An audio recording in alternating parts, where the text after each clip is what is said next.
What's up everyone? So today I'm going to do a tutorial on the one-handed club mill. I've done a few in the past, but we're going to update and do a new one here. And so let's do some club mills and then we'll talk about some of the components of it. Okay, one-handed club mills. So this is how they look. Now, when I'm doing these, this is the version that I do.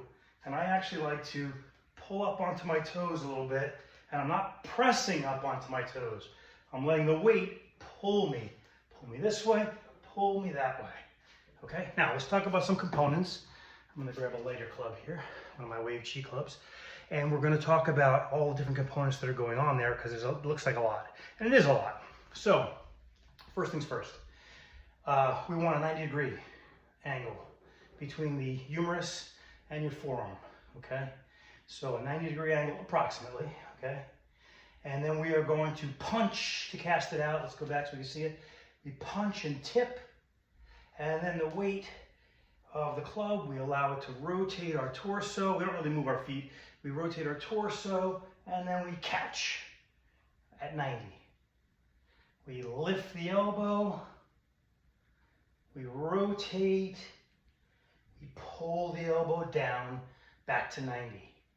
So when someone's learning this, I always say it's very important to stop at the 90s. Now, this is not how you're going to do the technique. Once you start doing it, you're going to move right through the movement. You're still going to hit those 90s, but basically you're just going to roll right through them, okay?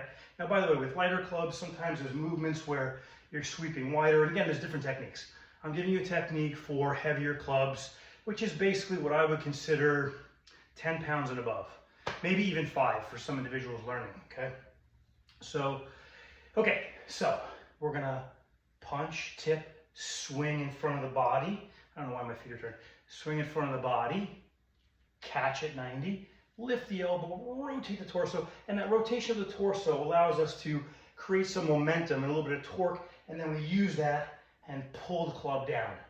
Now, it's going to be very difficult when you're learning to stop, stop, stop, stop, because there's momentum.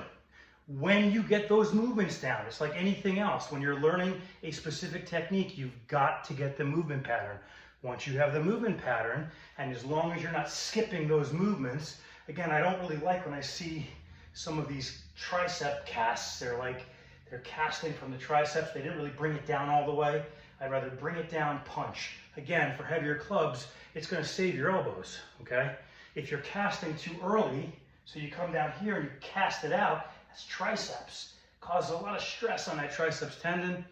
So I prefer we make sure we hit our 90, punch and tip, and then again catch back at our 90. So those are some of the components that you're going to want to do. Another thing is when you lift the elbow up. So if you need to get timing, right, which will come in time, we lift the elbow up and we start the rotation, right? So I don't know why I keep rotating my feet. We're not supposed to. So we rotate the torso. And by the way, it's almost all thoracic rotation.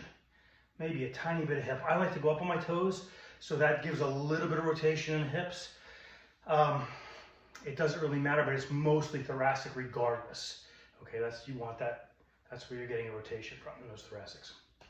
Okay, in your torso. So, what else?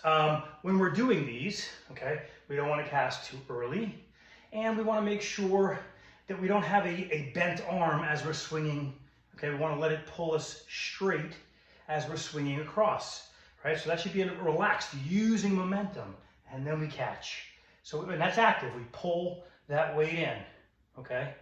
So again, some of those positions, if you're doing them, you're casting too early, you're bending the elbow, and so you're kind of keeping it flexed, and you're not allowing it to traction the elbows, which is actually very healthy and rehabilitative for your elbows. We're not allowing it to do that if we don't allow a straight arm, okay, and then back. So that should give you enough to start with the club mills. If you have any specific questions, let me know. Stay strong. See you next time.